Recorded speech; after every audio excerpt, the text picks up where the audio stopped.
Hi guys, it's Loukisha, and thanks for coming back to Loukisha's Story. If this is your first time, welcome, and I hope that you like this video, you'll check out some of my other ones, and that maybe you will even possibly think of liking and subscribing. So let's get into it. So today I wanted to talk about a different aspect about HAE that I think sometimes doesn't always get talked about. We always talk about the physical aspects of it. We talk about the medications. We talk about the hospitalizations, which are all fine and great and wonderful. But one part that sometimes gets forgotten is the emotional side, the psychological part of dealing with being diagnosed with a potentially fatal disease. Moments and times where I've been close to dying or I could have died has been really something that can be really heavy for me to deal with, and I would think also for some of you to deal with as well. And I just kind of wanted to share and talk about how I kind of cope with that emotionally, living with HAE. And so we'll go back a little bit. My first swell was in 2005, and my daughter, who is 13 now, she was 6 or 7 months old then when I had my first airway swell.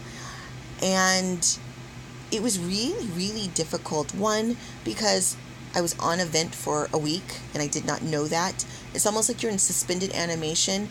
Life goes on and time goes on for everybody else, but for you, there's a pause button that's pushed. So then when you come back around, you don't realize, like, a week's passed.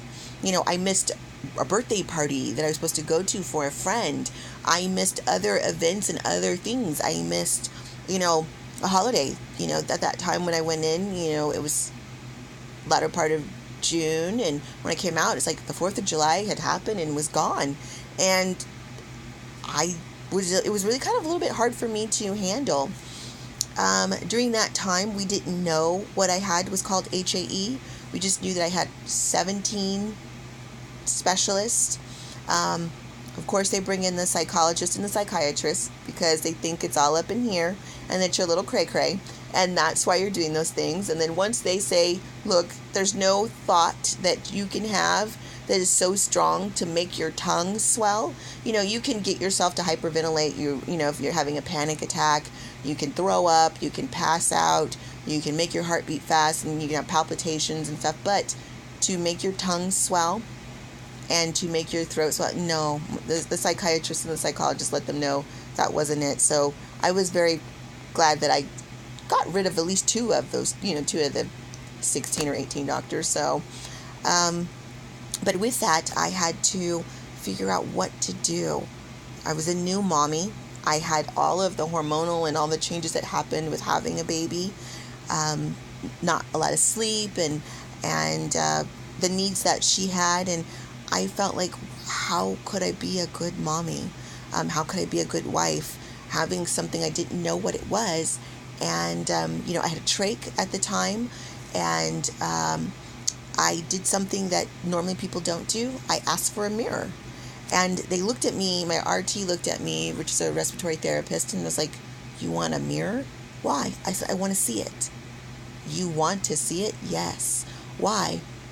I said, because knowledge is power. If I don't understand what's going on with my body, then fear wins. So the only way that I can push fear out is if I look at it and see it. The good, the bad, the ugly. So they brought me a mirror. I saw what it was like having it in. I saw them, and they removed it. They were cleaning. I put the mirror up again so I could see the hole and, and everything. And it was a little scary at first, but after that, it wasn't so scary anymore. And it's pretty comfortable, with things as comfortable as you can be, having a trach in. And when I left and I went home, I was in the ICU for a month. So I had to learn how to get all the strength back, walking, doing stuff, get back in a routine of taking care of my, my daughter and everything. And I was able to do that. And then I was in remission for about, 2 years. No swells, no nothing. So I thought that, whatever it was some freak thing, it's gone. And I'm going to just move on with my life. And so we had, got pregnant again, and was pregnant with my son. And I think I shared in the link of another video, talked about the accident that I had, and right before I gave birth to my son. And with that accident, it triggered and kicked off HAE in a really insane, just aggressive manner. The attacks were so intense and they were so frequent, and I just lived in hospitals. I lived in ICUs. And at that time, there was no meds either. So there was a fear of that. And just, one of the worst ones is I went in and I ended up being on a vent for 2 weeks. And they said, come in, bring your kids, tell everybody to come and say their goodbyes, because they didn't think that they could help me. And it took a long time, but a wonderful, amazing infectious disease doctor was able to get all of the infections out of my body, under control. And I was actually able to leave there. And then after that, I found, a story online, got to see Dr. Rydell, connected with him, and I learned I had HAE. With learning that, it's like, what do I do now? I mean, I'm a mom of 2. They were little at that time. My daughter was almost 4, and our son wasn't quite 2 years old. And I don't really understand it, and it's so rare and so, outrageous. How do I explain that to my family members? How do they have peace and figure out what to do with that? For some of my family members, it was an attack on their faith, and they questioned my faith. They questioned whether I was being punished by God, and just all of these things. And that actually caused division and caused a rift in my immediate family.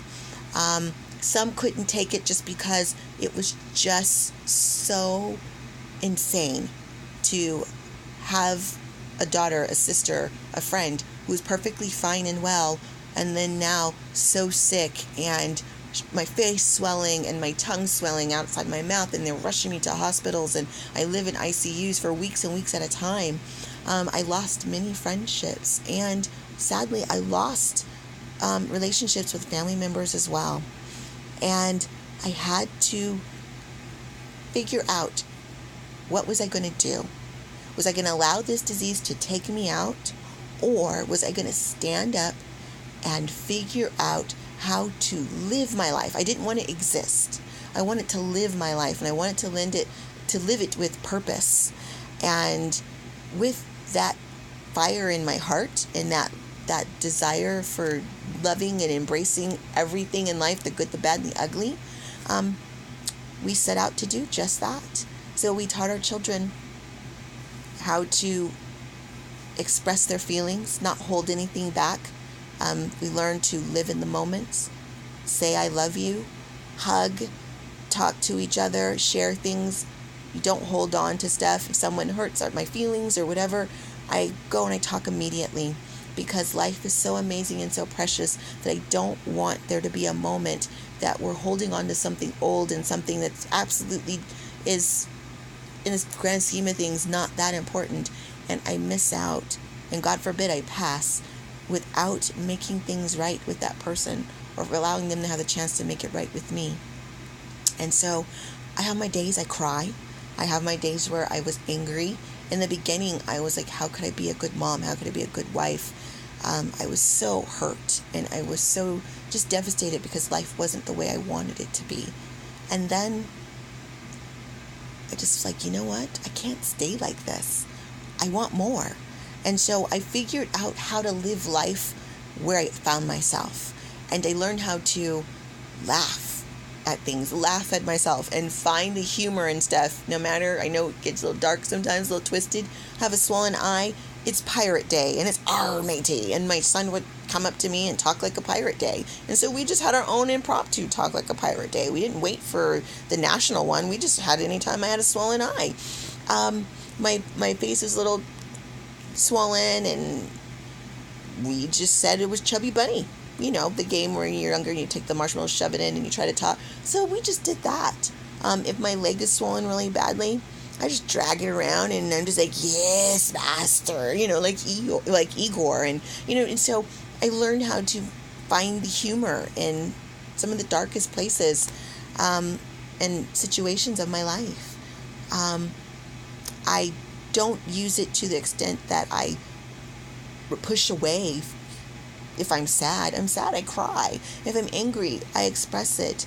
But I just learn to love all the parts of life and to celebrate even the littlest things. If it's a day I'm in a lot of pain and I'm stuck in bed, I got out of my jammies and I brush my teeth. It is a good time, and I do my little happy dance. Woo woo. And so maybe around here what I'll do is I will tape Ryan and the kids their happy dances. They are really cool. I think my son has like the most like intense one out of all of them, and so hopefully he will not be too shy and he will show you his happy dance. But I just wanted to encourage you guys. I know that living with a rare disease can be so difficult and it can be so hard, and there's so many things that can just knock you down, and it can make you cry and it can make you angry, and I get that, and it's okay to feel those things, but just don't stay there. It's like you visit a town, you go in for a little bit, you have a little vacation, you stay there, and then you leave and you move on. That's how I do with dark emotions and my anger, my whatever else. I express it, I feel it in that moment, and then I don't stay there very long. And I move on, and I go and I try to focus and look and see the beautiful things. You know, I have my husband, my beautiful kids. We have amazing ohana, and we may not be related by blood, but we're connected where it matters most, and that's by the heart. And so I encourage you guys, find those things that make you laugh. Find those things that help you when you are struggling and you're having a difficult day. Have those people that come and they love on you and that are around you. And so I just encourage you, find the beauty. Find wherever it is that finds your strength. And so thanks so much for listening. I hope this video encouraged you. I hope it just gave you something. Maybe it made you smile. Maybe it gave you something that you'll look at a situation a little bit differently. And that's my hope. And so please like, subscribe. If you have questions or anything, put them in the comment section below. Don't forget to click that little bell and go ding, ding, ding, so you're notified when I post something new. You want to find more about me, you can find me I have a Facebook page, Loukisha Story. You can find me on Google Plus, if any of y'all still use it, Loukisha Story. You can find me on the Twitter, Loukisha Story. And you can even email me, loukisha.story@gmail.com. So thank you guys so much. I appreciate all the love and support that I've gotten over all the years. And so I just wanted to encourage you guys to remember, everybody has a story to tell. So don't be afraid to tell yours. So see you guys next time. Have a great weekend. Bye.